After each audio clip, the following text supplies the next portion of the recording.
Falls are the #1 cause of injury in older adults, including 95% of hip fractures and 60% of head injuries. Over the past 5 years, we've partnered with 2 long-term care facilities in order to capture real-life falls with networks of digital video cameras. These are providing important new insight on the cause and circumstances of these events, and also important evidence on the factors that separate injurious and non-injurious falls. The most common cause of falls, accounting for 40% of all cases, is what we call incorrect weight shifting. This might occur when the trunk moves too far from the base of support provided by the feet during an activity like rising.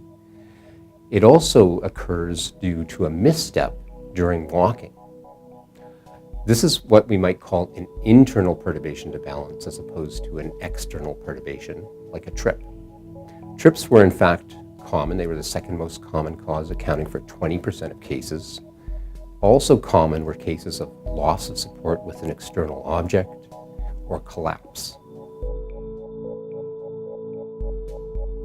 In terms of the activity at the time of the fall, we found that falls were equally common during sitting down and during standing as they were during walking.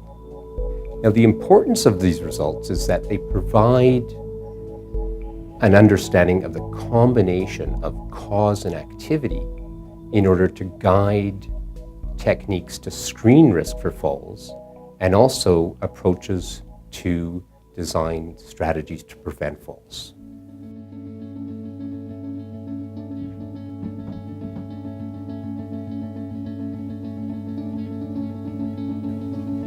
This video starts with a very positive image of an older man who's enjoying a social event and being very physically active.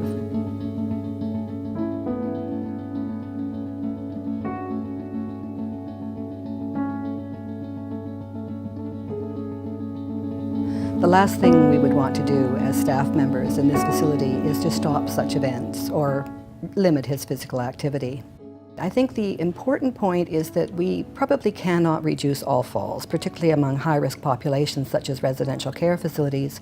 However, there are a number of things that we can do to reduce his risk of falls and hopefully to prevent falls and resulting injuries. And these fall under 3 main categories.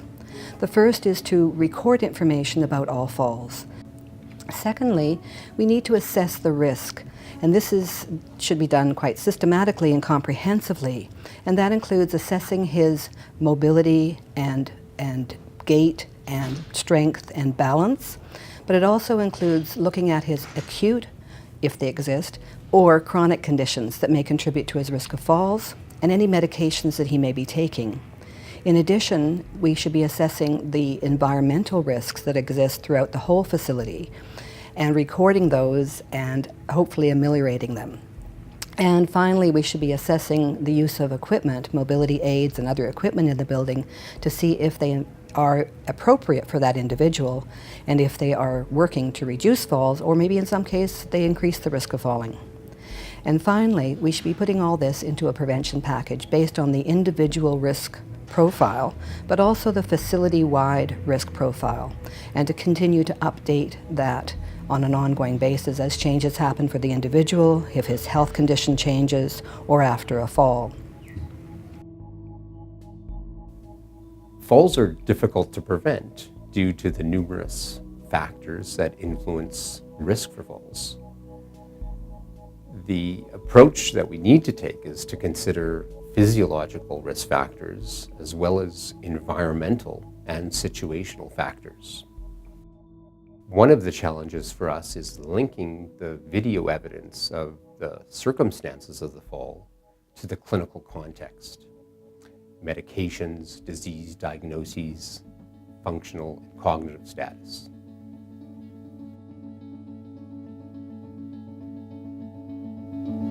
I worry about polypharmacy, or the number of medications that she's on.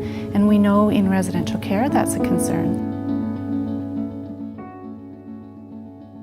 Medications that cause concern would be medications that cause side effects such as drowsiness, dizziness, gait disturbances, visual disturbances.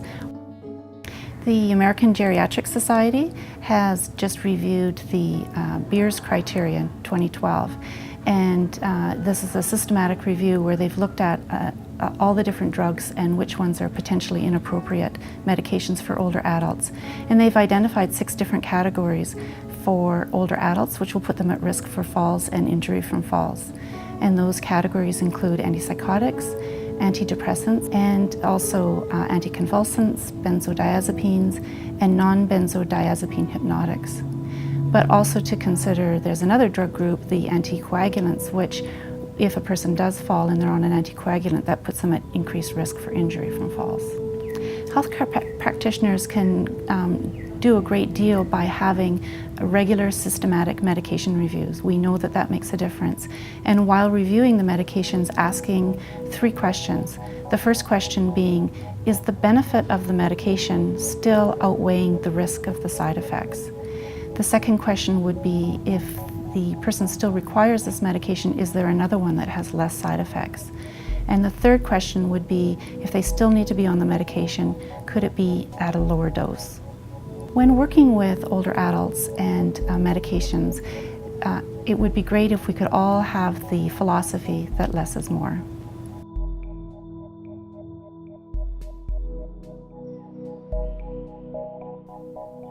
In analyzing the videos, we also looked at what happens during the descent and impact stage of the fall. Again, our interest here is in understanding what separates falls that cause injury from those that don't cause injury.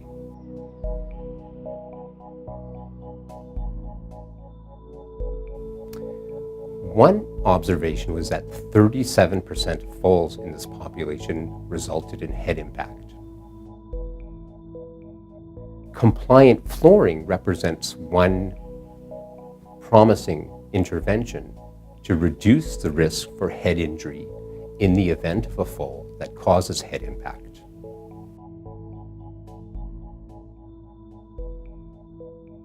But there's also evidence of the importance of exercise, and in particular, resistance training for the upper limb. Normally, what we rely on during a fall is safe landing responses, so that we can fall and we can protect ourselves and not suffer significant injury. An important safe landing response is the ability to arrest the fall with the outstretched hands and avoid head impact. In analyzing the videos, we actually found that among older adults in long-term care, this protective response was intact in the sense that 74% of the falls involved impact to the hands. But what we found is that impact to the hands was not effective in preventing impact to the head.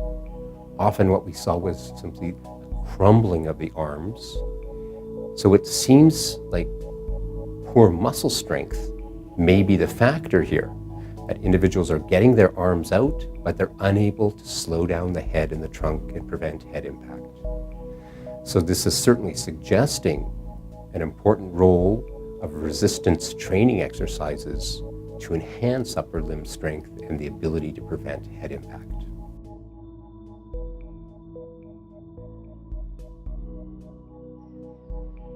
One of the things available in care facilities for prevention of hip fractures are hip protectors. Hip protectors are garments or undergarments with padding that covers the greater trochanter area where hip fractures happen.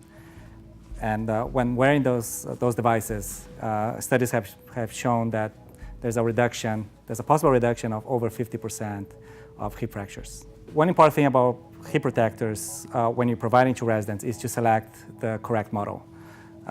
What I have here is a pants model, soft sweat model. So as you can see, you have the padding on the side here. This model is very common in residential care facilities because residents prefer wearing pants and there's no issues with collaring or putting on or removing hip protectors. And it's quite visible for the staff to identify if they're wearing the hip protector and if they're wearing correctly. And this one is specific for people with incontinence, so it has an open bottom. So a very important thing is at first identify what kind of model is the most appropriate for the resident to be able to increase compliance. An important thing on heat protectors is to understand that not every heat protector available in the market actually prevents heat fractures, right? So that there are different types of heat protectors. There's hard shell and soft shell with different thickness and different shapes and materials. And you have to make sure that you select one that has been shown to be able to reduce heat fractures.